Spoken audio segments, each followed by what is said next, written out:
We got 3 games on the card today. 2 of them had overnight lines, and one of them I do feel like maybe I'm seeing an edge here. Let me just my fucking computer, cocksucker. Jesus fucking Christ. Ah, nice. Oh my God. What the fuck is going on here? Nice. When you mumble swears, it's poetry to me. It's exciting. Motherfucking cocksucker. My computer's all like a fucking and Firefox. Oh, here we go. All right. Okay. Now it's working. Now it's working. All right. So the pick that I was thinking about in NHL, I was thinking about taking Anaheim. Now, they're going up against Boston. Obviously, both these teams very similar, right? Having trouble scoring, not winning, banged up. I would probably give a small edge to Anaheim in goal, right, with Gibson over Rask. Would you agree with that or disagree with that? I would say that it's becoming a bigger advantage than small. Right. Gibson is playing extremely well, standing on his head. So I think in Rask is being questionable, although he is improving.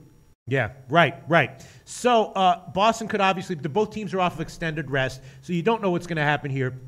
Both teams have some youngsters coming up, who, especially Boston, who've been playing kind of well. But I'm thinking Anaheim might be a nice play here, and I'm actually thinking about going on it with the puck line, and I'm going to do it. I'm not going to double think myself or question myself. I will start off, and we'll get your opinion on this one. Anaheim -1. The money line part of that is at Pinnacle -111, and the puck line part of that, best line shopping here at SBRodds.com, will be plus 240 at uwager.com involved in the IFBC. I'm on it, Anaheim -1. What do you think, Jim? I think it's the right play. Okay. In fact, I know a lot of people are on. I know I'm going to speak about a couple other games here. Well, we'll focus on the Bruins Sox games. A lot of people are on the Rangers after winning 6 straight. Yeah. A lot of people like the Flames offense, even though they have a backup goalie and goal. I like all 3 home teams tonight, and I was trying to figure out. And I like the Blackhawks and the Ducks the best. And I was trying to figure out how to do it. And you just take the money line with both games now. If you go 1 for 2, you're down units. So my plan is I'm going to take the puck line on all 3 of these home teams today, and all I need to do is win 1 to be in the profit. That's right. And that's the best way, I think, to handle tonight's action. So the Ducks, I think, are in a really good spot. As we know, both teams are hammered with injuries. Bruins have now lost Bjork as well. It looks like Krejci will be back very soon. And they're dressing 5 rookies in their lineup. Now, the Ducks are doing the same, but some of these Ducks are really stepping up, like Jakob Silfverberg. He's becoming a star, and we've been waiting for it ever since the Senators drafted him a few years back. And Carlisle was very disappointed with the 2-1 loss to the Lightning. So the Ducks handled the Lightning much better than the Sharks or Kings, and yet Carlisle was adamant. He was so angry that they were just standing around observing, standing around watching. I really think that the Ducks are playing well at home this year. And this is a great spot at plus 240. Yes, plus 240 is the best line right now, courtesy of uwager.eu. Uwager, great website. I'm going to take Anaheim -1, and I'm kind of agreeing with you there. And yeah, let's move on to Rangers Chicago. Obviously, the Rangers are playing great. They're scoring a lot. But these sometimes, the spot really matters in the NHL. And there were 2 spots recently. St. Louis is a team that I didn't want to bet against, but I knew that the spot favorite Calgary didn't have the balls to give it. It is in my leans list, and of course Calgary did beat. Any of these NHL teams can get beat, right? We know that any of these NHL teams can get beat. Rangers are playing well, but you're right. It does feel a little bit trappy as just a small underdog here. I think that this is a good spot for the Blackhawks. Now, they've been very disappointing. Yes. One of the reasons why I think it's a good spot is Crawford getting lit up against the Devils, allowed 6 goals in 2 periods, was pulled. And he's having a great season. So I really think it's a great bounce-back spot for him.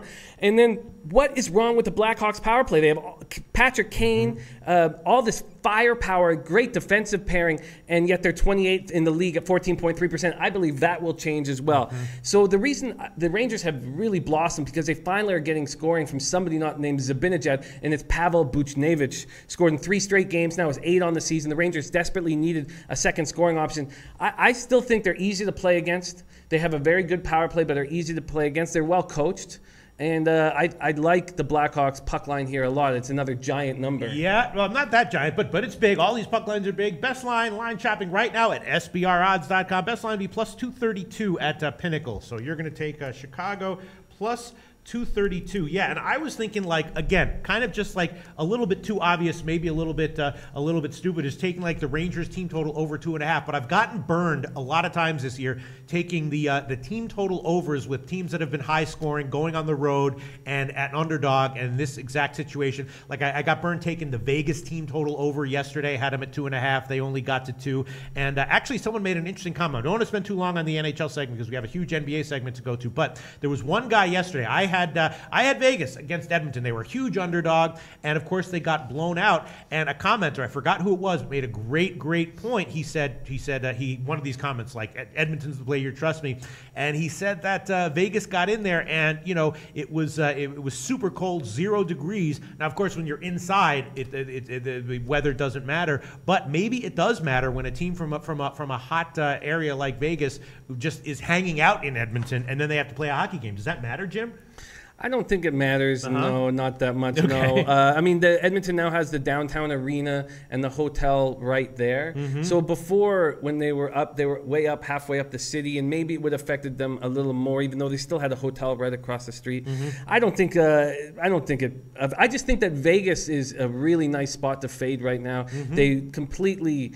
They played way above their heads in the beginning of the year, and Legace is just not. I mean, we'll see when Fleury gets back. But even when Fleury gets back, I think we should fade them quite a bit. And as we said, the Oilers are leading the league in shots. The goals are going to come, even though they have no offensive depth. All right. So again, all right. So my point is that I had a loss with them on the team total over 2.5 yesterday. I got even plus money on it, but it was a loss. And I'm thinking about it again here. The Rangers plus team total over 2.5, but that feels trappy, doesn't it?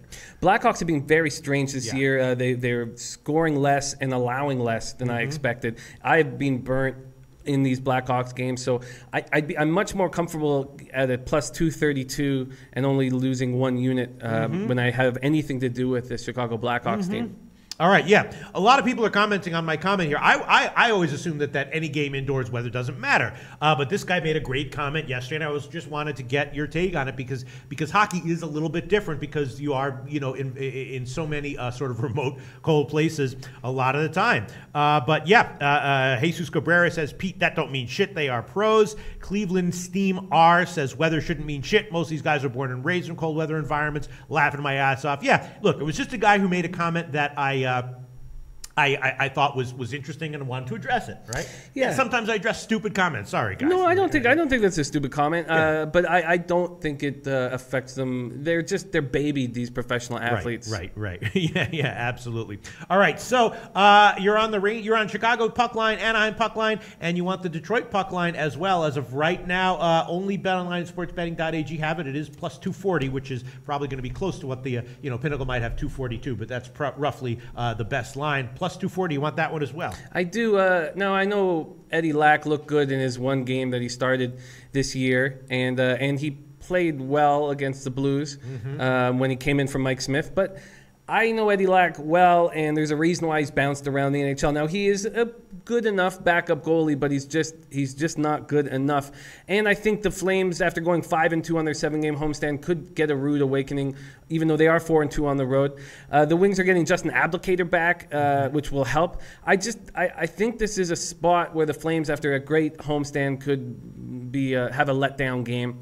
And I like the number. Now, I do like the Blackhawks and Ducks better, but when I'm getting a minimum of plus 232 on the 3 games, only need to hit one of them for profit. I think this is a great spot. All right, so plus 240. Is that good enough for you? That's what we're going to give you right now. Love it. All right, and before we move on, I was just thinking, what do you think about I was thinking actually maybe about the Anaheim team total over 2.5 minus 123. I know their offense has been a little bit stalled out, but at times they've scored this year. Maybe that might be a sneaky good play. I'm looking to get into the black again and add some units. So what do you think about that one?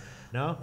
It's not. I just don't trust this Anaheim Ducks offense. The only game they looked like they scored was against the Canucks. Other than that, they've had difficulty scoring.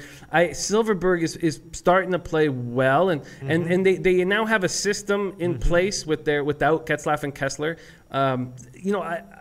What is the number that you're getting at? 2.5 minus 123. And here we go. Bill Perry says Pete is overthinking again. Good point. Good comment there, Bill Perry. All right, I'll